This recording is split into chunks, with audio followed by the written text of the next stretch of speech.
Yo, what's up everyone? We are back with another reaction video. Thank you so much for stopping by to the channel today. The support means a lot. Today we'll be checking out another highly requested video. Today I'll be reacting to why Britain is the center of the world. I was looking at a few comments under the original video and some people was like, Britain's the center of the world because we said so. So there you put it, man. Because y'all said so. Please like, comment, subscribe, turn all post notifications on. Once again, thank you so much for joining me today on this beautiful, magnificent day. Or is it night where you're at? It's probably night where y'all at, but it's daytime where I'm at. Let's jump right into this video. I'm not wasting no more time. Here it is. Okay. Here's the original one. I think there's this misnomer that my orange coat is dead, but no, it's just dying quickly. There's just a good amount of this going on. Yeah. But I think this thing has a couple more years, you know, for sure. It's looking kind of flat. It's still doing the job. This is my desk. I sit here all day and I work and I look at this map whenever I'm daydreaming. I just look at this map. I bought this map off eBay and it was in like an elementary school and now it's in my office. I notice something every time I look at it that kind of irks me. That something is this. This zero. This zero, which is not just one number, but it's actually a corresponding line that looks like this. Right.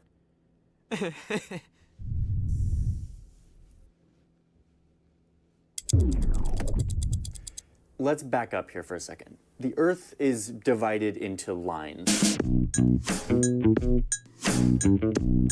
A lot of lines. Sometimes they're curved like they are on my map.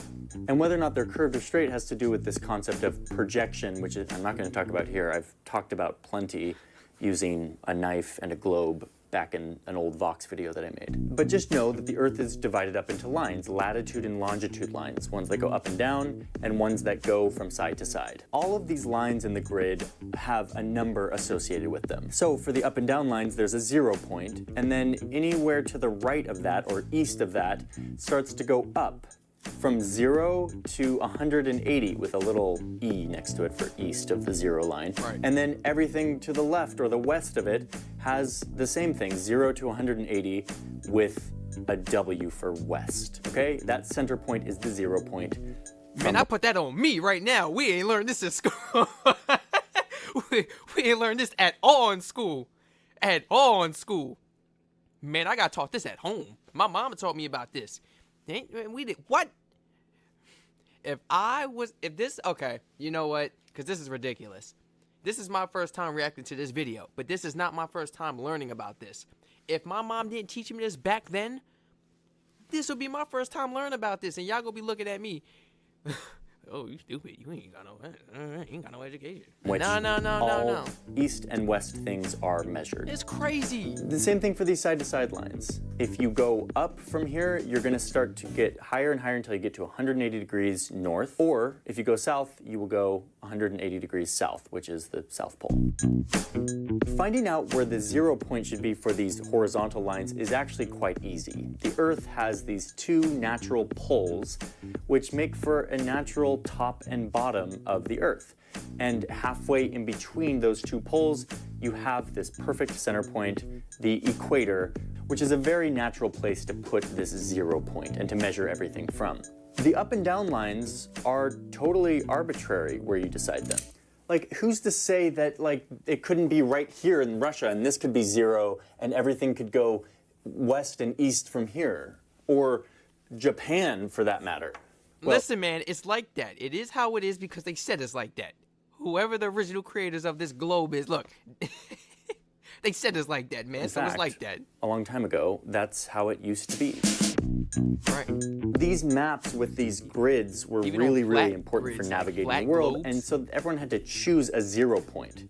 And most would just make their capital or their home base the 0 point. If you lived in Japan, you would just make Japan the 0 point, Right. and the rest of the coordinates would be measured against that one 0 point, which was Japan.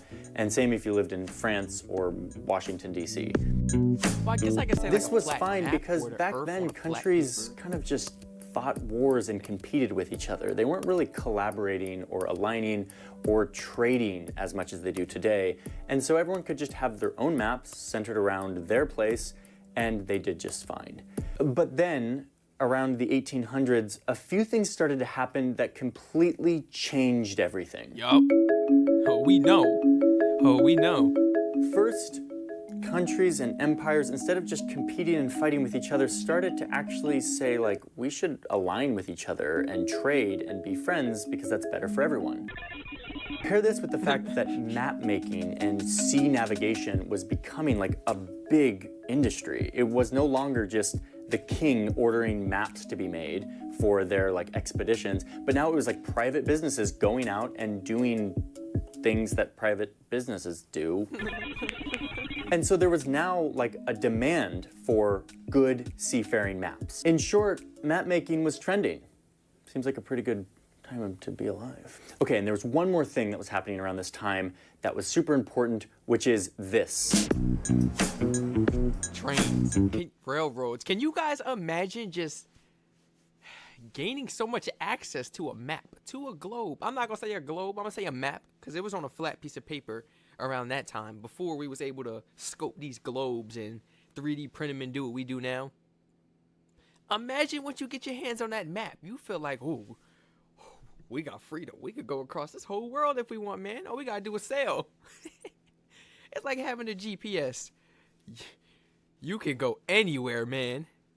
You can go anywhere in that car. You can go anywhere on a motorcycle, anywhere in a train, in an airplane, on a boat. It don't matter, man. All you need is some coordinates. Imagine gaining access to that. How wonderful that was. That's when things must have really took off. Trains Like, everywhere. what? Trains were just like popping up everywhere. And trains were also trending. Yeah. People were now able to travel like across the country, not just like on their horses, but on this whole system of trains where you could buy a ticket, get on a train, and end up somewhere hundreds of miles away. And you know what trains run on, besides coal, is time. Timetables, schedules. How do you know when your train's gonna arrive, and when it's gonna leave, and when it's gonna get there? Time. Some universal set time. The problem is, back in the 1800s, there was no universal set time. Check out this piece of paper. Today, all of these cities and towns would be just on Eastern Standard Time, one time zone. But back then, every town had their own time, depending on when it was noon for them. If they were a little bit east or a little bit west of here, that would be different than in Washington, D.C. Total nightmare for trains. The lifeblood of trains is time. And this time mishmash just wasn't going to work. Okay, Right. So what does all of this have to do with this? Look at this guy.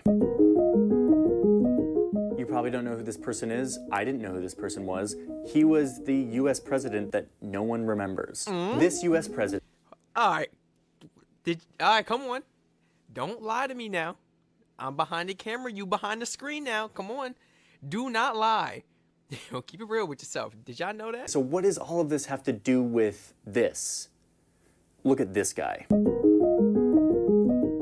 probably don't know who this person is. I didn't know who this person was. He was the U.S. president that no one remembers. This U.S. president in the late 1800s saw a problem with all of this. He realized that having a bunch of different maps with a bunch of different 0 points based on whoever was making it was a problem. And he realized that not having a universal time zone or some sort of universal way of making the same time for everyone was also a problem. So he invited 41 countries to come here to Washington, D.C., where I live, and to sit around and think and talk about where this 0 point should be. Where should the center of the world be so that we can measure time as well as navigation? All maps could be normalized to this one spot. So after a moment of a bunch of white dudes sitting around in a room in Washington, D.C., which is kind of what's happening today in Washington, D.C., they came to a vote. And A vote? But who are these people? Who are these people?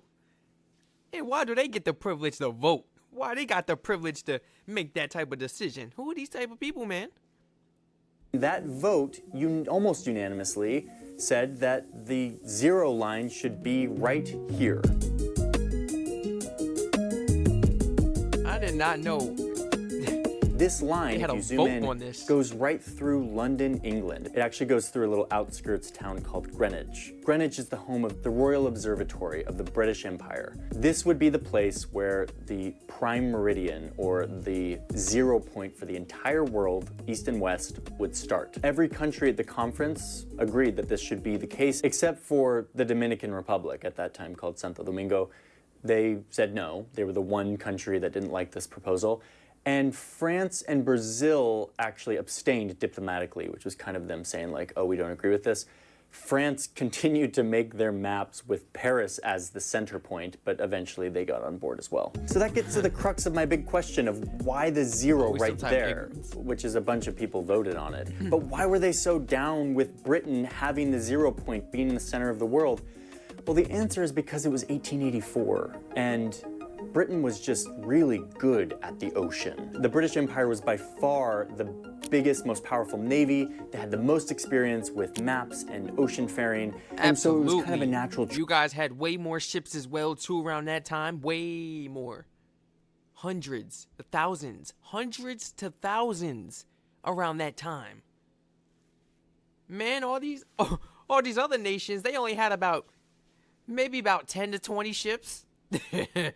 16, 17, if you want to really be exact. They might have like about 17 ships. Britain was on top. They still on top.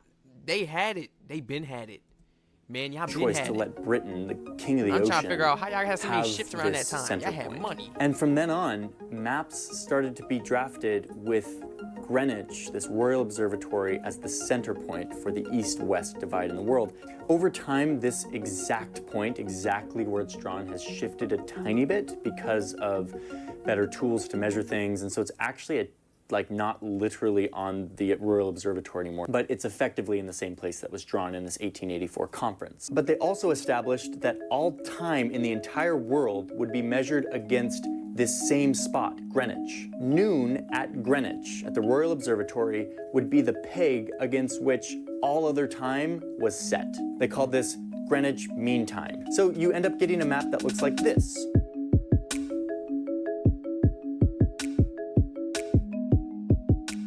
Zoom in and you see Greenwich is right here. That's GMT, Greenwich Mean Time, okay?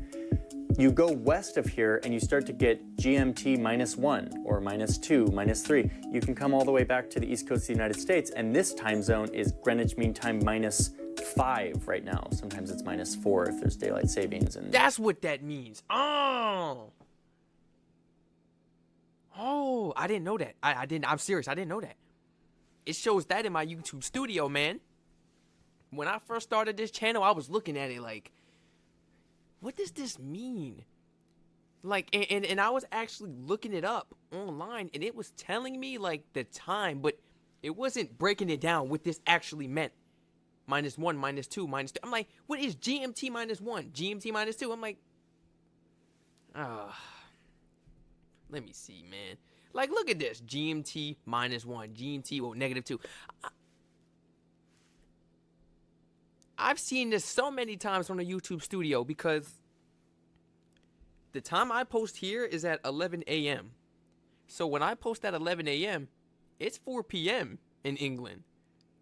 So when I first started, I was trying to figure out the perfect timing schedule. You know, I know a lot of you still work and everything. You go to school. So I got to make content and be able to post it, and it needs to be ready for when my viewers are, you know, out of school and out of work. The content has to be ready, man.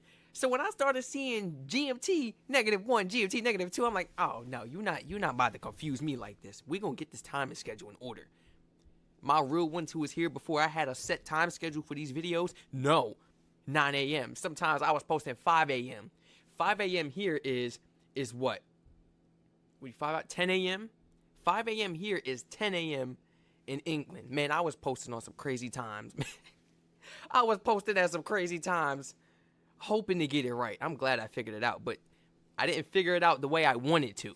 This is the way I was trying to figure out. This is what I was looking for. A prime example.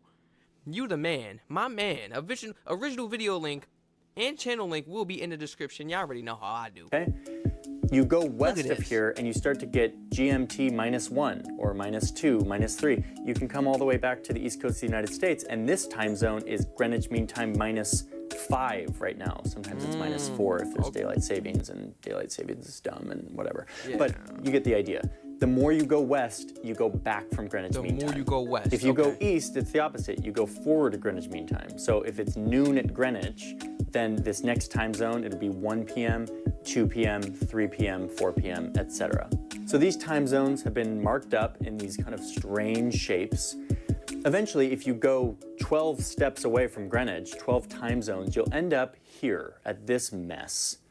This mess is the International Dateline. This is where Greenwich Mean Time plus 12 or minus 12 ends up at this line, which is where a new day starts. So let me give you an example of what this would look like. Imagine it's 4 p.m. in Greenwich, England, right here at this Royal Observatory. It is 4 p.m. GMT on May 28th. If anyone wants to send me a birthday gift, May 28th. May 28th. It's May 28th at 4 p.m.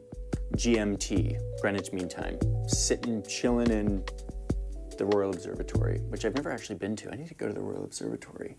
I need to go to the Royal Observatory. I'm going to do that this year, next year, at some point. Take me with you. So it's 4 p.m., May 28th. Across the ocean here in Washington, D.C. at that time, you can see that we go from 4 p.m. -5, so 11 a.m. Okay, so it's 11 a.m. here in Washington, D.C. at that exact time on May 28th. Head across the United States to the west coast of the United States to Seattle or Portland, and right there it's 3 hours earlier than it is here. You're now at 8 a.m. So it's 8 a.m. here, it's still 4 p.m. in Greenwich. It's still 4 p.m. in London. Now you head into the Pacific Ocean, keep going west until you get to French Polynesia, at which time it's 5 in the morning. You're now GMT -11, it's 5 in the morning. And then you get right up to this messy line. If you were to be in the Baker Islands, which is like a US, like random uninhabited island in the middle of the Pacific Ocean, you would be at 4 a.m. So it's 4 p.m. over in Greenwich, it's 4 a.m. on this random island in the Pacific. So then cross this messy looking line, it's still 4 a.m., but now it's the next day. It's May 29th at 4 a.m. Here in Fiji, at the same time, 4 p.m. at Greenwich, it's now 4 a.m. the next day, May 29th. So we went from being 12 hours behind Greenwich to being 12 hours in front of Greenwich just by going over this international date line. I like how you could do this exact same thing going the other way. Start heading east and you see that it's 5 p.m. and 6 p.m. and 7 p.m. Head all the way over into Asia, and now you're getting closer to seeing how that 4 a.m. happens when you get over to Fiji. Right. Now the caveat to all of this is, of course, is that some of these countries switch by an hour for like daylight savings type things and whatever, but ignore that. Imagine there wasn't daylight savings. Right now, in this moment, where daylight savings is at least ended in the United States. Is daylight savings real or not? Because once our president starts talking about something, he's trying to cancel daylight savings and get rid of it. Is it real or not? I mean, come on. My goodness. Why is we relying on a beaver? Why is we relying on a beaver to poke his head out? See if he saw his shadow. Don't nobody care about his shadow? Why is we relying on why is we relying on an animal? Yeah. Why is we relying on an animal? He didn't see his shadow. 5 more weeks of winter. 6 more weeks of what? 6 more. Man, if you get out my face with that. It's about daylight savings. It's up to an animal. Yo, the way America does stuff, oh, I tell you, boy. Is it a thing, yes or no? Because Donald Trump is talking about he plans on banning it. Oh, how you gonna ban daylight savings? How you gonna ban daylight savings? It ain't real then. If you talking about that, if you talking like that, it ain't real. Don't nobody care about no daylight savings, man. I'm losing sleep regardless. States, this holds across the whole world. Someday I'll make a video about this whole messy debacle. Okay. But the point of all of this is to say that because of this conference in 1884 to reconcile train timetables and to make maps more uniform, We now have this navigation and time system that rules our whole world, and Britain is just sitting at the center of it, of course. The British Empire may have fallen and the world has moved on from Britain being the center of the world in a lot of ways, but it's still technically the center of the world in a lot of ways. I'm gonna put some links in the description for some of these cool tools that kind of help visualize time zones if you're interested in that sort of thing. But yeah, my question has been answered. I actually didn't know the answer to this question, and I went on a deep dive, and now I know. So now I'll sit at my desk and I will know the answer to why it's 0. And you are the man. I think that was worth it. So thanks. Big thank you to Skillshare for... You are the man. I needed this explanation right here, honestly. My goodness. Thank you to everybody that recommended this video. I was seeing this video all through the comments, all through the recommendation link. Oh yeah, y'all was going crazy with this one. This is so simple. We only know how to tell our time. This is not even telling time. It's reading a map. We not even telling time, man. We can't get to the time part first, and we can't read the GMT, -1, -2. You see what I mean? How can we tell what time it is if we don't understand what that is? Beautiful video. I desperately needed this. I'm educated. All these videos I'll be watching, I know some of y'all probably be thinking I just be reacting to them and then that's it. I'll run off along. No. It's here. Let me tell you, it's here. If y'all enjoyed this video, please like, comment, subscribe, turn all post notifications on. Thank you so much for stopping by today. The love and support means a lot. Once again, it's your boy Strac Reacts, clocking out with another reaction video. Let me know in the comments down below what you guys thought about this video, and please feel free to spam my comment section. And please feel free to spam that suggestion link down below in my description if you would like to recommend some more of these videos for me to react to. I'll catch you guys in the next one. Stay safe.